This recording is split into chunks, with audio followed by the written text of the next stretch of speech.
2 month strategy, 1 month strategy, 15 day strategy, 15 hours strategy, ये सब करना बंद कर दो, क्योंकि ये वीडियो होने वाला है तुम्हारे अब तक का सबसे ज्यादा प्रैक्टिकल स्ट्रेटजी वीडियो। क्योंकि इस वीडियो के ही बाद तुम अपनी खुद की एक स्ट्रेटजी बना लोगे। वीडियो के 3 फेज है जिसमें मैं तुम्हें 3 चश्मे दूंगा, red, yellow, green. Red yellow के बाद तुम्हारे पास एक खुद की अपनी स्ट्रेटजी होगी और ग्रीन में तुम देखोगे कि तुम्हें वो स्ट्रेटजी कैसे एग्जीक्यूट करनी है, कि अगले कुछ ही दिनों में तुम्हारा सिलेबस कंप्लीट, रिवाइज सब हो जाए कि बोर्ड एग्जाम्स में जब तुम जाकर बैठो तो लगे कि ये क्वेश्चंस तो मैंने 2-3 बार पहले से कर रखे हैं। सबसे पहले लगा लो ये चश्मा, रेड चश्मा। इसका मतलब है कि रुक जाओ, जो भी अभी तुम्हें लिख रहा था ना, मुझे ये करना है, ये करना है, वो करना है, ये क्वेश्चन बैंक, वो सैंपल पेपर, इतने दिन में इतने चैप्टर्स, सब कुछ रुक जाओ, बिल्कुल ब्लैंक हो जाओ और उठा लो पेजेस। जितने सब्जेक्ट हैं उतने पेजेस उठा लो, blank pages. Maths, science, social. Let's suppose कि हम 3 सब्जेक्ट्स देख रहे हैं, मैथ्स, साइंस, सोशल साइंस। ये 3 के 3 पेजेस तुमने उठाए। अब इस पे तुम जॉट डाउन करो, या अंग्रेजी थोड़ा सिंपल कर दे तो नोट डाउन करो। सबसे पहले चैप्टर्स, जितने चैप्टर्स आ रहे हैं उसमें ऊपर सबसे पहली लाइन में लिखोगे तीनों सब्जेक्ट्स के वो चैप्टर जो तुम्हें आते हैं और आसान है। अब देखो, आसान, मैथ्स में हम उसी को आसान बोलते हैं, साइंस में आसान बोलते हैं, और सोशल साइंस में क्या बोल सकते हैं, जो छोटे हैं, क्योंकि जो लेंथी होते हैं वो कठिन होते हैं कई बार। तो आसान है या छोटे हैं लेंथ में, बड़ा हरामी हो बेटा, और तुम्हें आते हैं, ऐसे चैप्टर्स लिखोगे सबसे ऊपर। उसके नीचे तीनों सब्जेक्ट्स में लिखोगे ऐसे चैप्टर जो तुम्हें आते हैं बट थोड़े से लेंथी हैं या डिफिकल्ट हैं। फॉर एग्जाम्पल, मैथ्स में हम पॉलिनोमियल मान सकते हैं, साइंस में हम कुछ और मान सकते हैं, और सोशल साइंस में कोई और चैप्टर जैसे नेशनलिज्म इन इंडिया। फिर नीचे उसके रहेंगे ऐसे चैप्टर्स जो आसान हैं बट तुम्हें नहीं आते हैं। नहीं आते हैं मीन्स तुमने अभी तक उन्हें नहीं पढ़ा है। और उसके नीचे आएगा वो चैप्टर जो डिफिकल्ट है और वो तुम्हें नहीं आता है। तो अब ये जो शुरू के 3 लाइन बनी है ना, ये 3 लाइन पे अपना फोकस डाल दो, पूरा का पूरा फोकस। क्योंकि ये जो नीचे वाली लाइन है ना, सबसे नीचे वाली, ये हम बिल्कुल बाद में देखेंगे। ये रेड चश्मा मैंने तुम्हें क्यों पहनाया है अभी तुम आगे समझ जाओगे, और ये सब मैं तुम्हें क्यों लिखवा रहा हूं, जिससे तुम अपना खुद का प्लान बना सको। मैं जबरदस्ती चीख चीख के मत चिल्लाऊं और तुम्हें अपना प्लान ना बताऊं। इससे अच्छा कि तुम खुद से अपना एक प्लान बनाओ अपनी सिचुएशन के हिसाब से। तो लगा लो दूसरा चश्मा जो है येलो चश्मा, यानी कि प्रोसेसिंग चश्मा। इसमें प्रोसेस करो कि जो भी तुमने बनाया है और अभी जो तुम्हारी करंट सिचुएशन है, जो तुम कर रहे थे, वो दोनों कितना मैच होते हैं। कैसे? नंबर 1, सबसे पहली चीज देखो कि तुमने यार क्या रखा है सबसे ऊपर, इजी चैप्टर्स जो तुम्हें आते हैं। तो क्या भैया अब मैं जो इजी चैप्टर्स है जो मुझे आते हैं मैं वो लगाने लग जाऊं? मैं तो मैथ्स में जो सबसे कठिन चैप्टर था, लेट सपोज एपी या फिर ट्रिग्नोमेट्री, मैं वो सॉल्व कर रहा था कि जल्दी से कठिन चैप्टर को करते हैं, लंबे लंबे क्वेश्चंस कर रहा था, आरडी आरएस सब कर रहा था। रुक जाओ, जो प्लान अभी तुमने बना लिया है ना रेड चश्मा लगा के, वो प्लान पर एग्जीक्यूट करो। और ऐसा नहीं है कि सबको इक्वल टाइम देना है। जो इजी और तुम्हें आता है उसे जल्दी निपटा लोगे, जो लेंदी है या कठिन है और तुम्हें आता है उसमें थोड़ा और टाइम लगेगा। और जो थर्ड वाली लाइन है जो इजी है बट तुम्हें नहीं आता है, बिल्कुल नया नया पढ़ोगे, उसमें थोड़ा और टाइम लगेगा। तो टाइम अलग अलग दोगे बट चलना इस सीक्वेंस में है।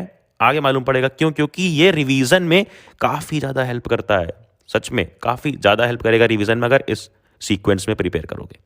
अब अगली चीज़, जहां से भी जैसे भी प्रिपेयर कर रहे हो, क्या वो इस साल के करंट पैटर्न पे मैच कर रही है? जो भी तुम 1 शॉट लेक्चर देख रहे हो, अगर तुम हमारे सोशल के 1 शॉट लेक्चर देख रहे हो तो उसमें तो हमने सब कुछ करा रखा है, जैसे कि कॉम्पिटेंसी वाले क्वेश्चन, एनसीईआरटी के हमने एक एक पॉइंट्स करा रखे हैं, एमसीक्यूज कहाँ से बनेंगे वो करा रखे हैं, और तो और एनसीईआरटी के इमेज बेस्ड क्वेश्चंस भी करा रखे हैं। बट बाकी सारे सब्जेक्ट्स में क्या तुम इस पैटर्न पे प्रिपेयर कर रहे हो कि तुम्हारा इस साल का pattern 40% subjective questions, 40% competency question और 20% ऑब्जेक्टिव कवर हो रहा हो इस बार के पैटर्न से? देखो एक बार, लिखो।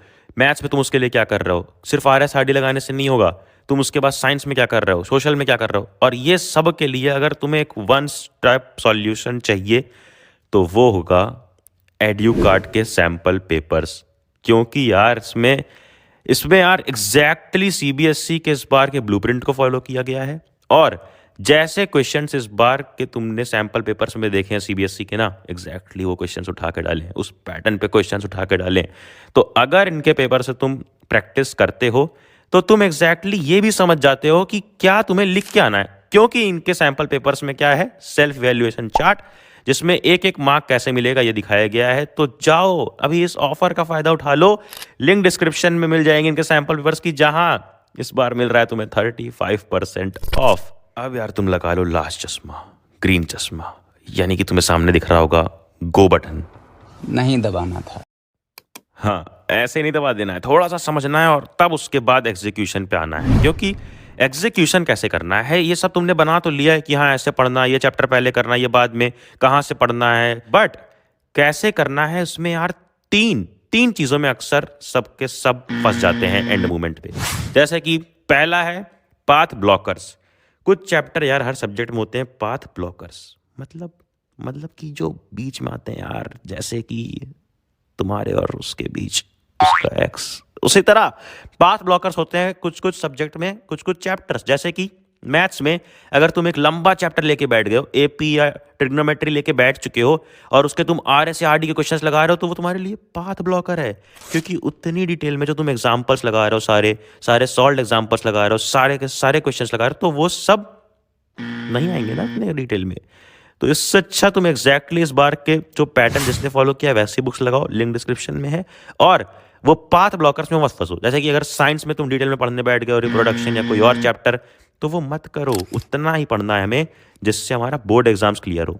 और वो कितना है? इतना कि तुम पढ़ने के बाद अच्छे से अच्छे सैंपल पेपर सॉल्व कर पा रहे हो। Second, ignoring basics. हम यार जब आगे बढ़ने लग जाते हैं ना, तो बेसिक चीज़ें भूल जाते हैं, बेसिक चीज़ें इग्नोर करने लग जाते हैं। जैसे कि वो क्या है? NCERT। अब NCERT से मेरा मतलब ये नहीं है कि तुम कहो कि मैंने रीडिंग करी थी NCERT के शुरू में तो अब NCERT कंप्लीट है मेरी। नहीं, तुम्हें लास्ट मंथ तक, लास्ट वीक तक, लास्ट डे तक एग्जाम के NCERT ऐसी रटी जानी चाहिए ना, ऐसे तरीके से मालूम होनी चाहिए कि उसका एक एक बॉक्स, एक एक एक्टिविटी सब कुछ आना चाहिए। और इसलिए ही हमने साइंस के नोट्स में NCERT के बॉक्सेस भी इंक्लूड किए हैं और NCERT की एक एक एक्टिविटीज़ भी इंक्लूड की है। नोट्स तुम्हें वेबसाइट पे मिल जाएंगे, जाके क्रोम पे टाइप कर देना, कभी कभी इकोनिटो नहीं, नॉर्मल टैब में भी टाइप करो padhleakshay.com, जहाँ से सारे नोट्स तुम्हें मिल जाएंगे बिल्कुल फ्री में। अब हम आते हैं थर्ड मिस्टेक पे, जो है लैक ऑफ रिविज़न, पीछे मुड़कर ना देखना। ये बहुत बड़ी गलती है यार, क्योंकि जो हमने प्लान बना रखा है कि ये चैप्टर पहले, दूसरा ये चैप्टर पहले, फिर तीसरा, फिर चौथा, तो ये जो बन रहा है ना, इसको बीच में रिवाइज करते रहना है। और रिवाइज करने के लिए बेस्ट मटेरियल्स क्या है? खुद की मैजिक बुक कैसे बनानी है। एग्जाम्पल ले लेते हैं हम मैथ्स का। अगर मैथ्स का एक चैप्टर है तो वो चैप्टर तुम उठाओ और उसके जो क्वेश्चन, जो टाइप के क्वेश्चंस में तुम फंस रहे थे ना, NCERT और NCERT एग्जाम्पलर, ये दो बुक के, वो सारे उसमें नोट डाउन कर लोगे कि एंड के टाइम पे तुम सिर्फ वो एक नोटबुक एक सब्जेक्ट की रिवाइज करो और वो सब्जेक्ट के वो टॉपिक्स, वो क्वेश्चंस रिवाइज हो जाए जिसमें तुम बार बार फंस रहे थे, कि वो सिली मिस्टेक जो तुम बार बार कर रहे थे प्रैक्टिस टाइम पे, वो बोर्ड एग्जाम में ना हो। रिक्वेस्ट है तुमसे, ऐसी मैजिक बुक्स बना लेना, सब कुछ डिटेल में समझा रखा है। कई खतरनाक वीडियोस की लिंक डिस्क्रिप्शन में मिल जाएगी, जाकर देखना। एनिमेटेड तरीके से सोशल साइंस पढ़ा रखा है, वो देखना। ये सब कुछ सिर्फ तुम्हारे लिए फ्री में है, तो जाओ सब कुछ देखो, नोटिफिकेशन छेड़ो कि आने वाले वीडियोस मिस ना हो, सब में फैला दो यार ये वीडियोस। और उसके बाद क्या, अबे जाना, जा पढ़ ले।